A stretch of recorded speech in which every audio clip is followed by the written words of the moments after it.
A minha abordagem vai privilegiar, portanto, o ponto de vista da história. A comissão tem um foco importante nos casos individuais, na violação de direitos individuais. Mas a abordagem que a gente desenvolve, do ponto de vista histórico, transcende a dimensão individual. Ao contrário, supõe que os destinos individuais, a situação individual das pessoas atingidas pela repressão da ditadura só se entende, só se explica, na sua essência, de um ponto de vista histórico.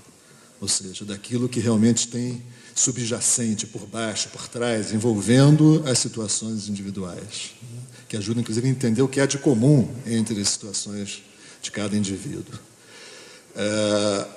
A questão central para a gente, de tudo que diz respeito ao processo relativo ao golpe, à crise dos anos 60, ao golpe de 1964, e ao regime ditatorial que começa em 64, remete necessariamente a um período que, por sorte e por sabedoria, talvez, de quem criou a comissão, coincide com os marcos cronológicos da missão da comissão, ou seja, o período do imediato pós-Segunda Guerra Mundial e 1988, com a elaboração, a promulgação da Constituição de 88, que representa formalmente o fim do regime ditatorial, quando novas regras políticas se apresentam, agora essas de natureza democrática, sem entrar no mérito, sem entrar na discussão do tipo de democracia que nós temos. Mas, indiscutivelmente, não é mais uma ditadura.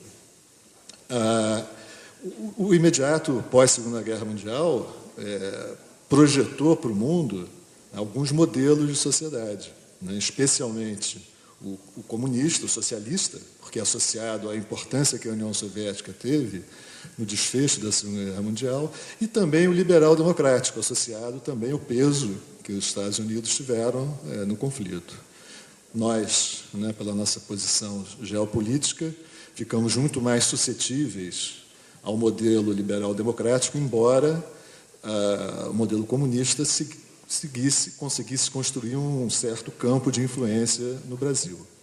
Mas há uma terceira situação que emerge aí, que é relacionada com dois fenômenos básicos desse momento. De um lado, a abertura de um grande momento de expansão do capitalismo, considerado pelos seus apologetas a época áurea, o ciclo de ouro do capitalismo, de crescimento, que vai mais ou menos de 1947 a 1973.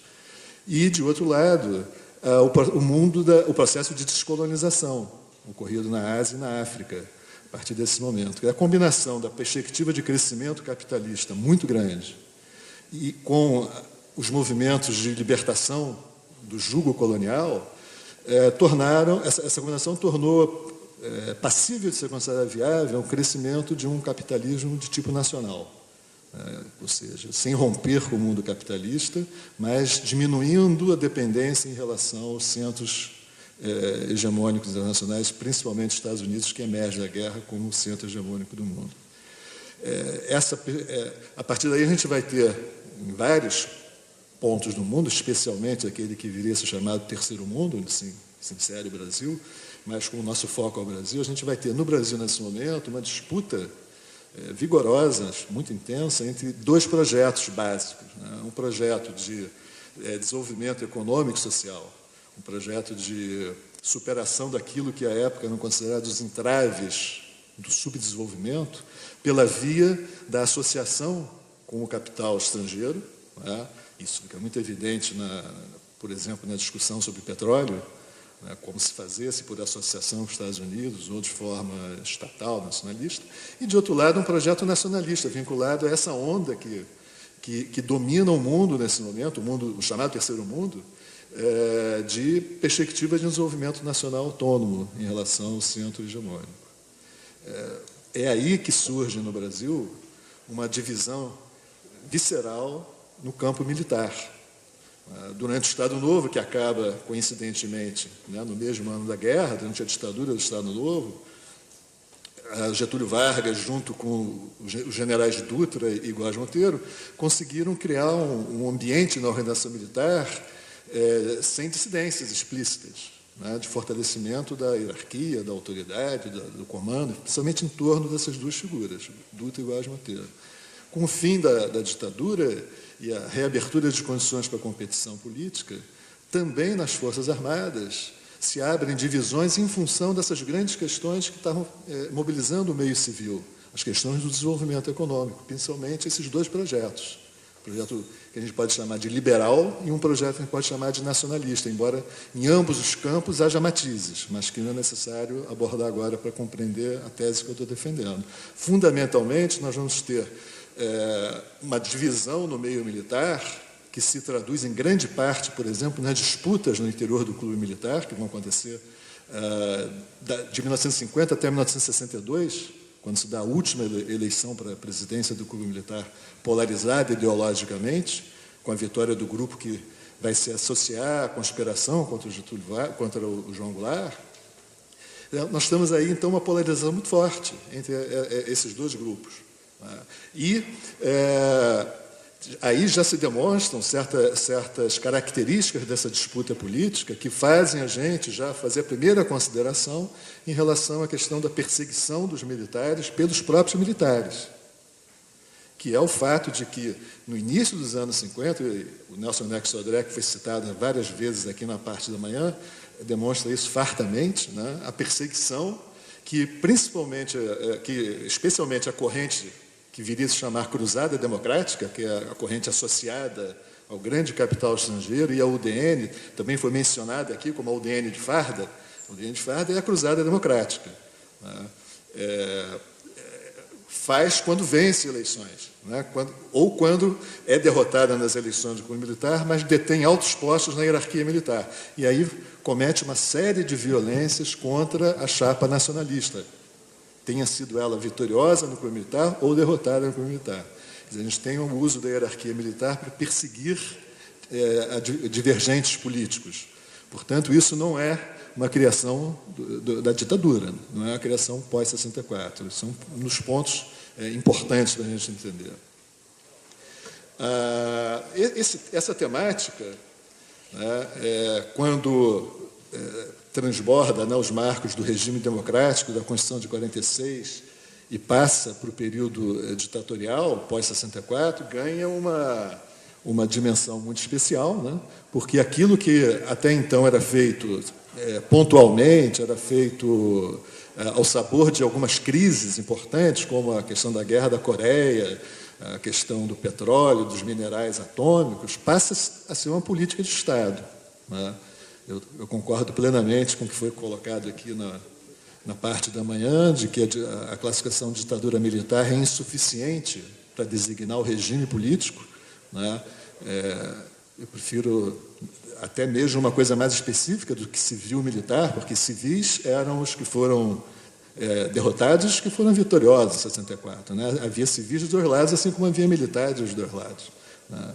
Eu acho que o que distingue a ditadura como regime político, na linha do René Dreyfus, que foi mencionado aqui numa outra sessão pela professora Sandra Starling, é o caráter de classe do golpe. Né? É que ele é orientado por uma ideologia ligada aos empresários, a burguesia industrial, que instrumentaliza a classe média e tal.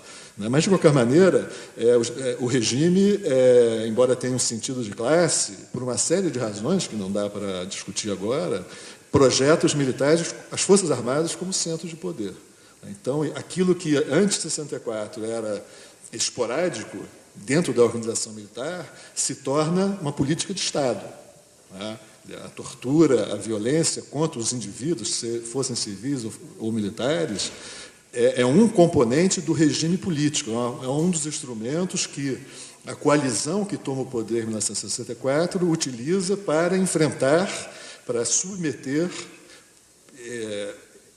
eu acho até que secundariamente punir, né, porque a ideia de punição é uma ideia até meio do âmbito da moral, né, que havia um sentido político e ideológico muito claro nessa atitude, que se torna um instrumento da política de Estado depois de 64.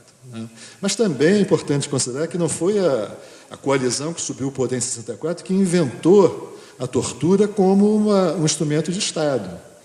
Tanto a questão da violência na política é um fenômeno muito anterior e muito mais amplo. A gente tem, na Europa, na Ásia, na década de 10, na década de 20, as revoluções são sempre violentas e as contra-revoluções também. Mas mais próximos da gente, do nosso golpe, a gente tem a guerra da Argélia, por exemplo, a guerra anticolonialista da Argélia, que gera a chamada doutrina de guerra revolucionária dos oficiais franceses colonialistas, que são um conjunto de formulações que propõem a tortura como um instrumento de combate à subversão. E a tortura, que sempre tinha sido praticada, ainda é até hoje, como fonte de obtenção de informações, passou a ser também um instrumento de intimidação de massa. Partia-se da premissa que a guerra revolucionária tinha no componente psicológico da adesão coletiva aos revolucionários o seu elemento de força, que permitia que a Argélia derrotasse os franceses, que permitia que os vietnamitas derrotassem os mesmos franceses e os norte-americanos, porque eram revolucionários, não era o povo apoiando os revolucionários, era o povo transformado, em grande parte, em revolucionário. Então, a tortura tem um sentido intimidatório, igual o napalm. Joga bomba para atemorizar as pessoas. Tortura um, porque a experiência desse um vai se disseminar no bairro, na comunidade, e as pessoas vão pensar duas vezes antes de se tornarem revolucionárias ou apoiarem os revolucionários. Então, isso é importante para a gente situar historicamente a violência, e não associar a alguma tara que os militares pós-64 pudessem ter trazido para o Estado.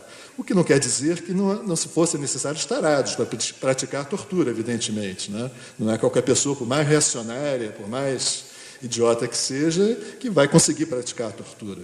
É preciso the right man in the right place. Mas o sentido histórico não é o da tara. O sentido histórico é de um instrumento que o grupo, a coalizão que sobe ao poder em 64, escolhe, entre outros instrumentos, evidentemente, por exemplo, manteve o legislativo e o judiciário abertos. Então, é uma combinação de instrumentos para exercer